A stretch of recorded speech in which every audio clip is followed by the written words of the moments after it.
Before I even get started with the story, I'd like to point out that earlier today, Jerome Powell came out and told us that the Federal Reserve was going to have to continue raising interest rates.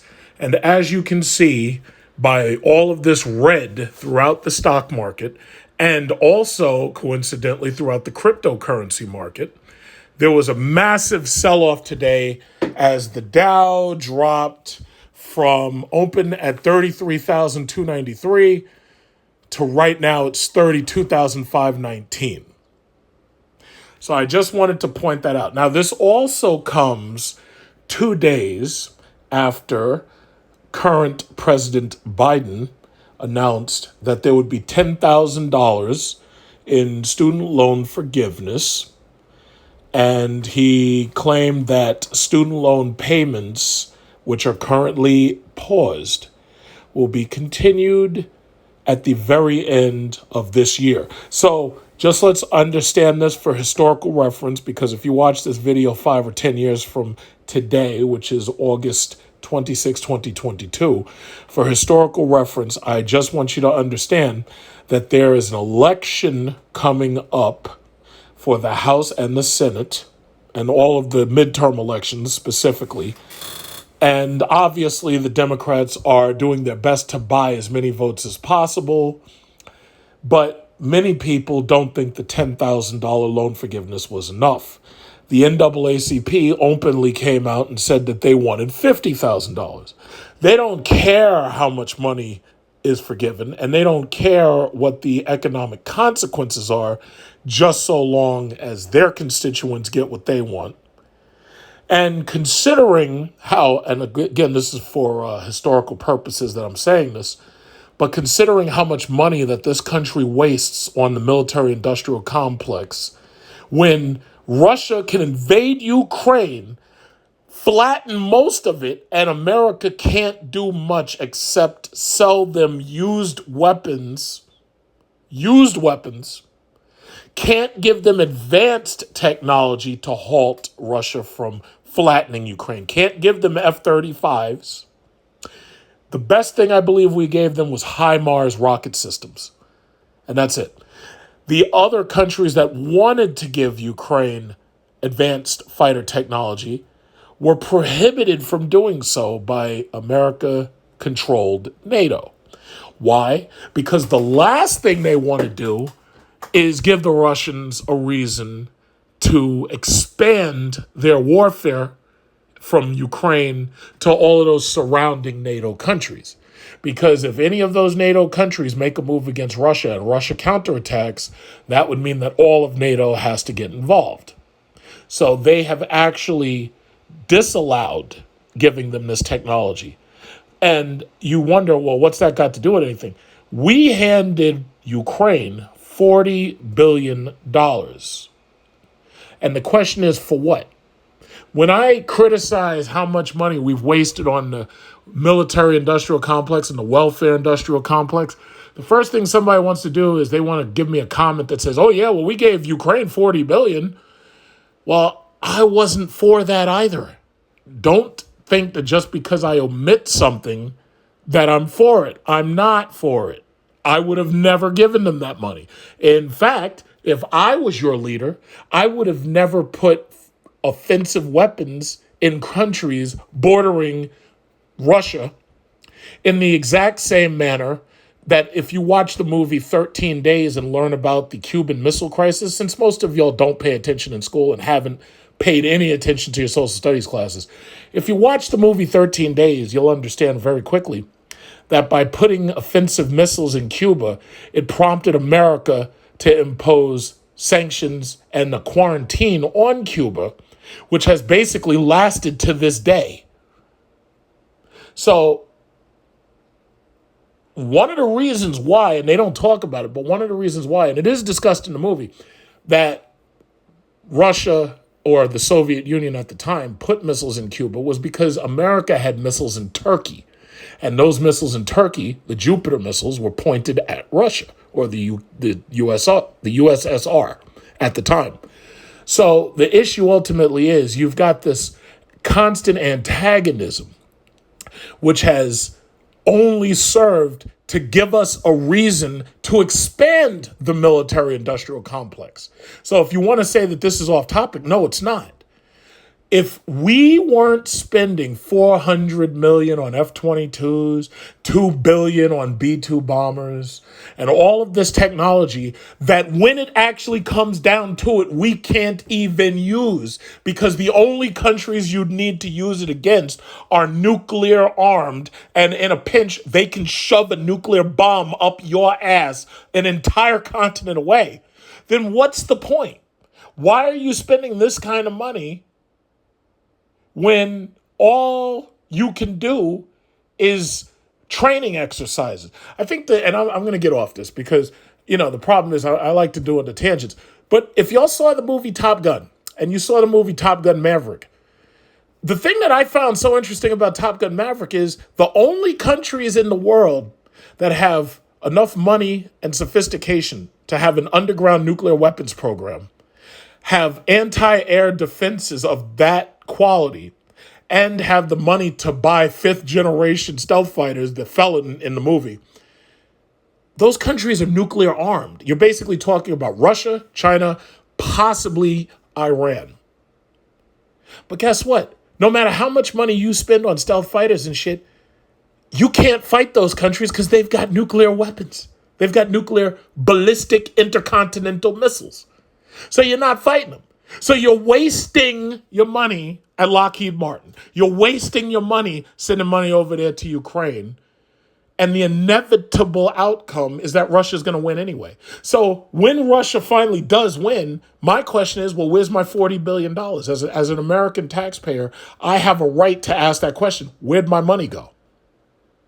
If it really came down to it, even though I wouldn't really want to do it, and even though it would only be a drop in the bucket, because you have to understand, we owe $1.7 trillion in student loans. $40 billion is really not that much compared to $1.7 trillion. Joe Biden is canceling close to $330 billion in student loans. I want you to take a calculator and do 1.7 billion minus 330 billion. And then you can even add in the Ukraine money, minus 40 billion. Well, 40 billion plus 330 million, or I'm sorry, 330 billion plus 40 billion, that only comes out to less than 400 billion, which is not even half a trillion. So we have much, much deeper problems. We have much, much deeper problems than you could even imagine. And the last thing I'll say is that because the country's $30 trillion of debt, national debt, the Federal Reserve has no choice but to raise interest rates. If they keep interest rates low, then inflation will continue to rise. They're raising interest rates, but the consequence of raising interest rates right now is obviously housing becomes more expensive because there's a supply shortage of housing. So therefore, the mortgages, if you try to buy right now, you're going to get a 5% on a house that costs more than $500,000, even if the house is a piece of garbage that starts normally somewhere around 150. So you're paying 3 or 4 times the value. But with housing increases also comes rent increases. And that's what the story I want to talk about today is about.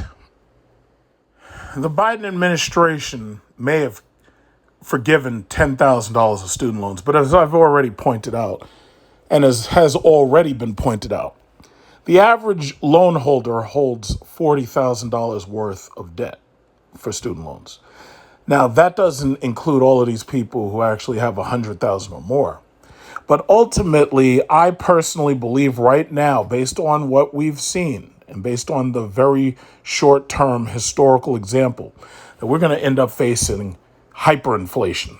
There's no way you can print $10,000 a person, $330 billion. There's no way you can do that without causing some form of inflation. I believe at this point we're facing hyperinflation. Take a look at this piece of shit. This house $250,000. Now, this is what you would get if you lived here in New York. And I know a lot of you are going to look at this and you're going to be like, oh, yeah, I'd never live in New York City. For that $250,000, I could get a mansion and this, that, and other. Yeah, but that might not actually be so true anymore. $250,000. And I've looked in many other counties and parts of this country. $250,000 really doesn't buy that much anymore. The mean house is still $350,000, but it was actually up to $450,000 earlier this year. So I don't think 250,000 really buys what you think. You're talking about mansions and shit. I don't think so. So it says that this house is estimated, the mortgage alone is going to be $1,421 a month, even if you had the lowest possible interest rate. $250,000, single family, built in 1920.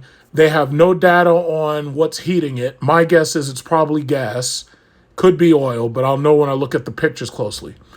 And detached garage, probably in the back of the house. 2,308 square feet, $116 per square foot. Okay, so let's take a look at this piece of shit.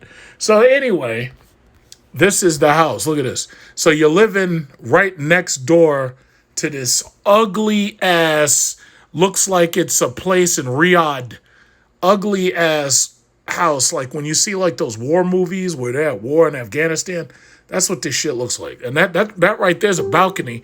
But see, you're really supposed to be looking at this house right here. This whole place looks terrible. This place looks terrible. Look at this. And this is what you'd get if you lived here. So look at this. Oh, look at this. You have this lovely finished bathroom. Lovely finished bathroom. How about that? Oh, yeah, I could see your mouth watering. Look at this shit. 2 families, but you're only buying the 1 family. So that means that a house that normally you would have had space for 2 families, but you would have had a single family house. No. You're going to chop that in half and you get half of it. Look at this. Look at these lovely windows. Lovely windows. Finished floors, right? Look at that. Look at that. Look at this piece of shit. Oh, yes. We have a lovely finished, a bedroom. This is the master bedroom right here. And as you can see by the cables, it's ready to accept Verizon Fios, cable television, or DirecTV. This mattress has seen its number of tricks and johns. So this mattress is well used right here. You know, the previous mistress of the house was bounced up and down on it. You have security windows. As you can see, it has a lovely finished floor right there with plenty of insulation. Okay. Oh, and then here you have this lovely backyard. This is your backyard for $250,000. It's absolutely lovely. As you can see, they still have DirecTV. They also have plenty of fresh gardening. As you can see, if you like to grow, you can grow your plants back there. You can grow your if you have gardening skills, you can grow a nice garden back there. How about that? Huh? Oh, I know you're getting excited. Oh, and this is the side right here this is for when let's say, you got to carry your groceries towards the back of the house or something. That's what this is for. But yeah, that right there is what you're looking at for $250,000 if you're trying to get a house within New York City. Now, I am so thankful that I got both my houses before COVID and coronavirus and this great reset bullshit.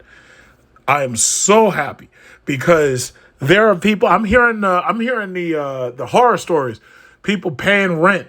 And then, oh yeah, my rent's $1,500. Yeah, yours is $1,500. Yeah, well, mine was $1,300 for the mortgage, and I was paying less on a mortgage than you paying for a rent. That's crazy, but that's where we are. But I would definitely say that the real losers this year, and probably next year and the next couple of years, is going to be Europe. Now, we've got it hard here in America, but they're going to have it doubly hard. So I was looking at this little story, rental opportunity of the week, a child-sized bed and a microwave for 950 lira. Now, if you've been paying attention, since the media here in America doesn't want to talk about it because they know that they fucked up with those sanctions against Russia. All of those sanctions against Russia backfired. The euro is now worth less than the US dollar. The pound has shrank against the dollar. Most of those countries over there, which you're not going to hear about on the news unless you watch international news, like I watch WION, and I watch a couple of others, like I do look at Chinese news, and I do look at Philippine CNN. But for the most part, American media ain't trying to talk about none of this because they know that they fucked up. They know that they lost, and they refuse to admit it. CNN, MSNBC, and Fox News, all they busy talking about is Trump and raids and the FBI and all that. No. I'm focused on the bigger picture. So this is what they're looking at. First of all, inflation's going crazy over there in Europe. So this is what you get. You get this little cot. Because that when I was a kid, that was a term we used with the nursery stories. A cot. That's what this shit is. When I look at it, that's what I see. I don't even see a twin bed. I see a cot. And then you get a table and a television. Ooh. Says, what is it? A lot of properties we interrogate via this column have the same foundational truth running beneath them. And that is, this room is inconvenienced by the fact that someone has to live inside it. This week in Brighton, the room takes this concept to the logical conclusion. Every single thing in this room has had to be devolved and rammed in there to make it just about habitable for a human being. And in doing so, it has ironically made itself close to inhabitable. Hold on, been 4 sentences without any sort of gag or punchline. Why did the baker have brown hands? Okay, where is it? It's in Brighton. What is there to do locally? As best I can tell, all anyone in Brighton ever does is like launch a soap company or follow Nick Cave. I don't know what they're talking about. It's some European stuff. How much is it? 950 lira.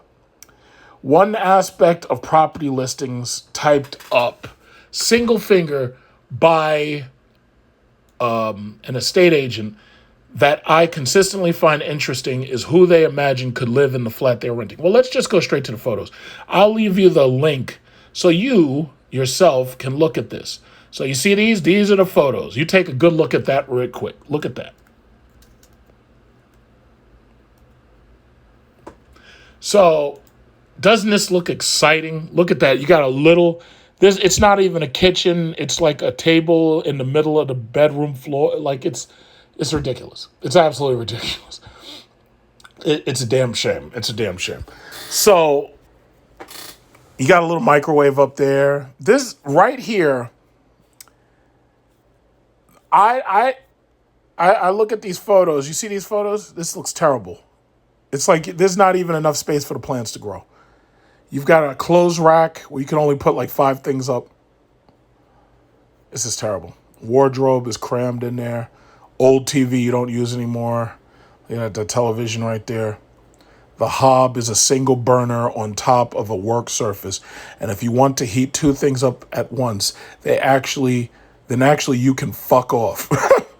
If you did not need hot meals up to 2-3 times a day to sustain your body, that would be better. The fridge, a tiny unit that I think can hold at best 4 cans of Coke, is for some reason mounted high above your head. Where's the fridge?